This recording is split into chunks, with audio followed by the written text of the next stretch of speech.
Ya, Salvatore. Salvatore De Vita. Apa maksudnya Anda tidak mengenalnya? Iya benar, yang itu.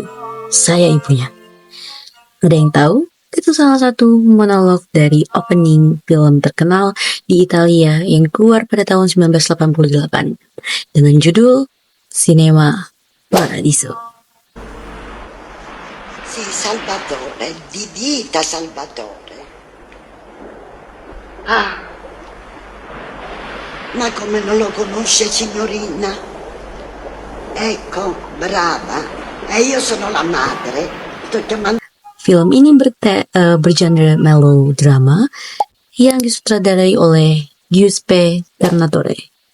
Nah, hari ini aku Nabila akan mengajak kalian untuk terjun langsung ke dalam ceritanya. Bukan hanya tentang story-nya, tapi aspek-aspek lain yang mungkin gak pernah kita sadari selama kita menonton filmnya.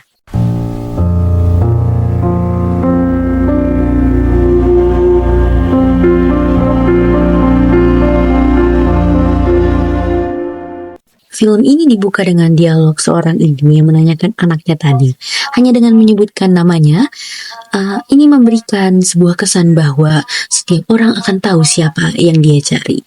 Ini menandakan bahwa Salvatore adalah orang yang terkenal. Kenapa bisa seperti itu? Kita tidak pernah tahu di awal cerita.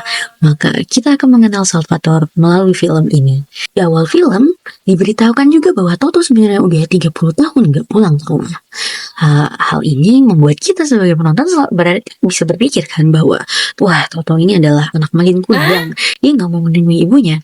Tapi mamanya sangat optimis tentang anak laki-lakinya ini. Dia tahu betul siapa anaknya dan kenapa Toto tidak mau pulang. Di akhir film juga diceritakan bahwa Toto sebenarnya bukan tidak mau pulang, tapi dia hanya takut untuk kembali ke kampung halamannya. Cinema Paradiso adalah kisah tentang cinta, kehilangan, dan pertumbuhan yang dibalut dengan nostalgia sinema.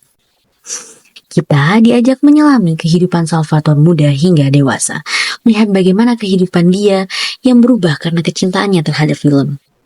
Film ini mengajarkan bahwa cinta gak selalu stabil, tapi hal-hal yang kita senangi akan selalu bersama kita selamanya.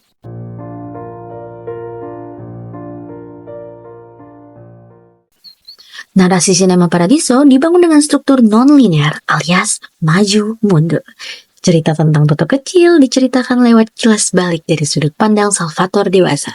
Struktur ini bikin penonton seolah diajak menyusuri ingatan, bukan sebagai penonton dari luar, tapi dari dalam hati tokoh utamanya.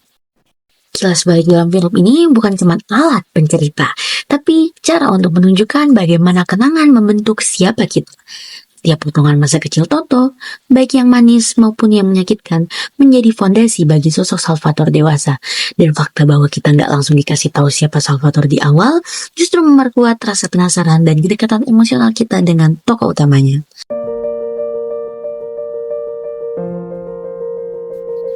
Film ini lahir pasca perang, jadi banyak kritik sosial halus yang berada di dalam film. Seperti gereja yang menyensor film, masyarakat desa yang terikat terhadap bioskop karena hanya itu satu-satunya tempat hiburan bagi mereka, perubahan zaman lewat simbolis dari bioskop Paradiso tersebut yang dibangun ulang setelah kebakaran. Ini menandakan bahwa bioskop baru, era baru. Ada beberapa hal dalam film ini yang terkesan sebagai sebuah simbolis yang menceritakan atau menggambarkan sesuatu yang terjadi di dalam film ini. Salah satunya adalah lonceng. Penggunaan lonceng oleh pastor selalu muncul ketika adegan film memperlihatkan adegan-adegan yang dianggap pornografi oleh pandangan agama, seperti adegan berciuman. Ini menjadi simbol kuat bagaimana institusi agama berperan sebagai sensor moral. Adegan-adegan ini menunjukkan bagaimana ekspresi cinta dan afeksi diprosesi secara sistematis. Lonceng yang berbunyi terus-menerus dalam film juga menjadi penanda transisi sosial dan spiritual dalam hidup Toto. Lalu yang selanjutnya adalah bioskop sebagai simbol perubahan. Waktu Cinema Paradiso yang lama berdiri, masyarakat masih sangat konservatif dan gereja punya peran besar dalam mengatur moral publik, termasuk isi film. Pastor bisa meminta sensor karena bioskop dianggap ruang publik yang harus tunduk pada nilai-nilai moral gereja. Menariknya, pas Paradiso yang baru telah diresmikan, pendeta nggak lagi duduk di ruang bioskop sendirian nyensor adegan. Dia sekarang duduk di kursi penonton, sama kayak orang lain. Ini nunjukin kalau dia udah turun derajat secara simbolik. Dia nggak lagi punya kuasa atas narasi, hanya bisa menyaksikan, bahkan kalau itu bertentangan sama nilai-nilai pribadinya. Lalu potongan pita film sebagai simbolis transisi dari Toto.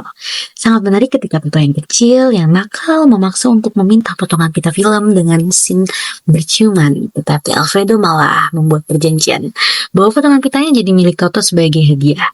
Tapi Toto nggak boleh kesana lagi, dan potongannya tetap di tempat Alfredo. Dan ini menjadi simbol yang kuat bagi ending film. Karena potongan-potongan pita film tersebut benar-benar disimpan oleh Alfredo dan diberikan pada Toto yang dewasa. Padahal Paradiso yang lama sudah terbakar habis, tetapi pita-pita itu masih ada. Menandakan bahwa Alfredo benar-benar menepati janjinya untuk memberikan itu sebagai hadiah. Ini sangat mengharukan.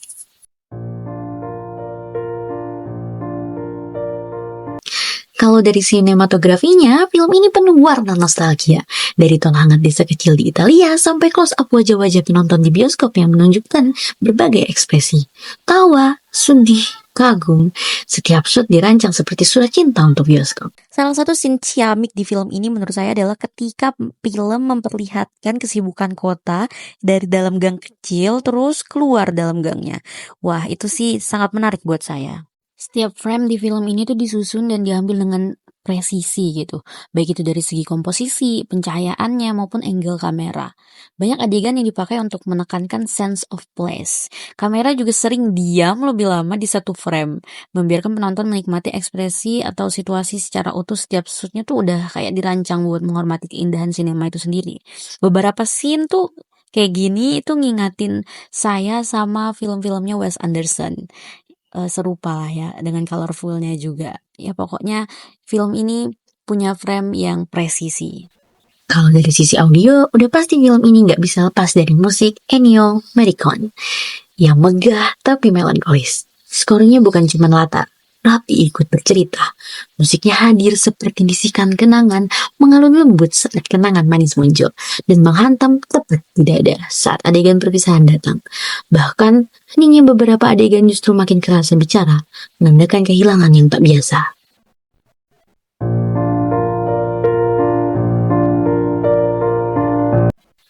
Karakter yang paling penting dalam film ini tentu saja Salvatore Di Vita atau Toto. Dari kecil dia sudah tertarik sama film. Rasa penasarannya, semangatnya belajar dari Alfredo, dan bagaimana dia berkembang dari bocah iseng jadi sutradara besar. Semuanya memperlihatkan transformasi karakter yang emosional. Lalu ada Alfredo. Alfredo ini adalah orang yang berperan penting dalam hidup Toto. Dia nggak hanya sekedar menjadi mentor, tetapi juga figur ayah pengganti buat Toto. Dialah yang ngajarin cara kerja proyektor, cara memahami hidup lewat film, dan banyak sekali scene Alfredo ngasih wejangan-wejangan ke Toto dari potongan-potongan dialog film. Dan Alfredo yang mendorong Toto juga untuk pergi dari desa dan mengejar mimpi. Dialog lalu ada Elena, cinta pertama Toto. Kisah mereka manis dan tragis. Elena ini jadi simbol cinta yang gak bisa dimiliki, yang hanya bisa hidup di dalam memori. Ini dilihatkan di akhir-akhir cerita. Salvatore dewasa menonton ulang video Elena yang telah dia ambil waktu masa muda. Dilihatkan juga di awal cerita bahwa pasangan Salvatore bukanlah perempuan berambut blonde dan bermata biru seperti ciri khas Elena yang sangat disukai Salvatore waktu muda. Ini menandakan bahwa kehidupan Salvatore telah berubah dan dia menjalani hidupnya tanpa Elena di hidupnya yang baru. Lalu ada Mama Toto dan adik Toto. Dua karakter penting ini yang memperlihatkan kita siapa Toto sebenarnya secara personal. Mereka sangat penting untuk cerita karena kita bisa tahu bagaimana kehidupan Toto selama. Lalu karakter yang sangat penting juga menurut saya adalah Father Adelvio atau Pastor. Pastor ini bisa dibilang unexpected katalis dalam hidup Toto. Karena Pastor inilah Toto jadi sering main ke bioskop Paradiso. Bahkan jadi kayak anak belakang layar yang mulai ngulik cara kerja proyektor. Dia adalah simbol dari otoritas moral zaman dulu yang secara tak langsung membentuk jalan hidup Toto. Sinema Paradiso bukan sekedar film, ia adalah surat cinta untuk dunia sinema, memori masa kecil, dan semua bentuk cinta yang pernah datang lalu pergi. Setelah nonton ini, kamu mungkin akan lihat bioskop dengan cara yang berbeda. Bukan sekedar tempat tontonan, tapi jadi ruang kenangan. Jadi gimana menurut kalian? Udah pernah nonton film ini? Atau baru mau nonton setelah dengar ini? Jangan lupa siapin tisu ya. Siapa tahu toto kecil bikin kamu ikutan nyes. Sampai jumpa di review selanjutnya. Dadah!